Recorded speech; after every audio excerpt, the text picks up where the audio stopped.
Hi guys, જુઓ આ મારી નાની માનું ઘર છે અને પેલું એનું જૂનું ઘર છે, આ નવું ઘર છે અને તેને ત્યાં પણ ભીંડા ઉગાવ્યા છે.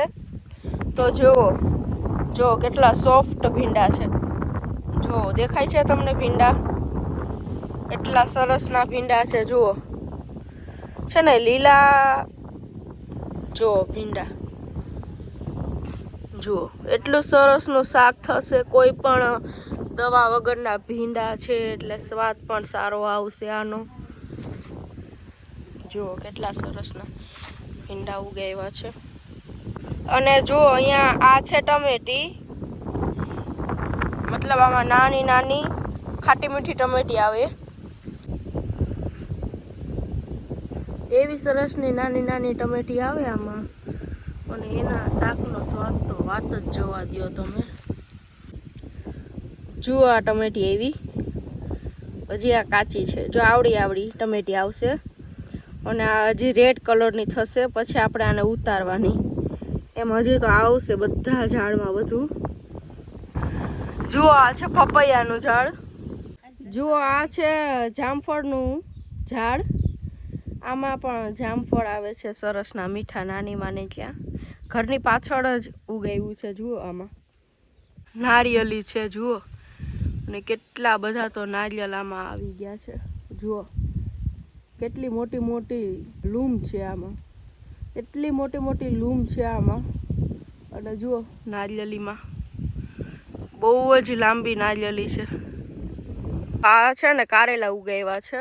જુઓ કારેલાનું ઝાડ છે આ, જોયું તમે લોકોએ? આ છે. અને અત્યારે તો આમાં એકદમ નાનું એવું છોટું શું એક જ કારેલું છે, કેમ કે મમ્મી અને માસી લોકોને કારેલાનું શાક બહુ જ ભાવે, એટલે આમાંથી ઉતારી અને બનાવ્યા જ રાખ્યા. એટલે અત્યારે તો એકેય કારેલા મને દેખાતા નથી કે હું તમને બતાવી શકું, પણ આ એક જ છે. જુઓ સરસના કારેલા પણ આવે છે. ઝાડ છે ને શેનું છે હું તમને કહું. આપણે અથાણા બનાવીએ ને, 12 માસ રીએ તે અથાણા, તેમાં આપણે ગુંદાનું અથાણું બનાવતા હોય છે. તો આ છે ગુંદાનું ઝાડ. આમાં સિઝનના ટાઈમ પર એટલા બધા ગુંદા આવે કે નાની માના આજુબાજુમાં રહે છે ને એ લોકો પણ અહીંયાથી લઈ જાય છે અથાણા બનાવવા માટે. જો આ છે બોરડી. જો આ છે બોરડી. જો આ છે ને બોર આવે ને એ બોરડી છે. સામેની સાઈડ પણ છે. જુઓ અમે જ્યારે નાના હતા ને ત્યારે અહીંયા બહુ બોર ખાવા આવતા. અમારી નાની માસી અમને અહીંયા લઈ આવતી. નાના આટલા નાના રેડ કલરના બોર આવતા, અને અમે અહીંયા બેસતા અને માસી ઉતારીને દેતી. કાંટા પણ બહુ હતા હો આમાં.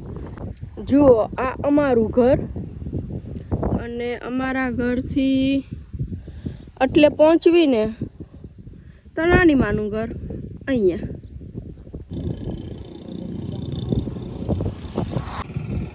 જુઓ હવે અમે અમારા ઘરે પહોંચવા આવ્યા, અને અમારા ખેતરમાં જુઓ આટલા મોટા મોટા સીભડા આવ્યા. જુઓ એક તો દેખાય જ છે તમને અહીંયાથી, પણ અમારે કોઈ ખાતું નથી એટલે વેસ્ટ જાય છે. પણ જે લોકો અહીંયા કામ કરવા આવે છે ને આ માંડવીનું, એ લોકો લઈ જાય, એ ખાઈ લે. એટલે જુઓ અમારું સરસ મજાનું ઘર ઉપર નીચે. આ અમારું ખેતર, 4 વ્હીલ. જુઓ પપ્પાના ફ્રેન્ડ આવ્યા હશે, એને પણ ડોગી છે. જુઓ પાંદડે જમરૂક છે. જુઓ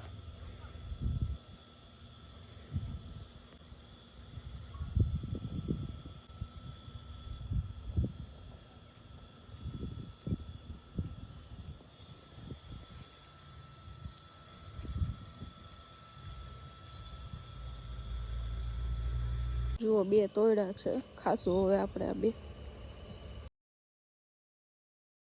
અને જુઓ આ છે ગલકાનું ઝાડ અને અમારે વાડીમાં જ ગલકાનું ઉગાવેલું છે.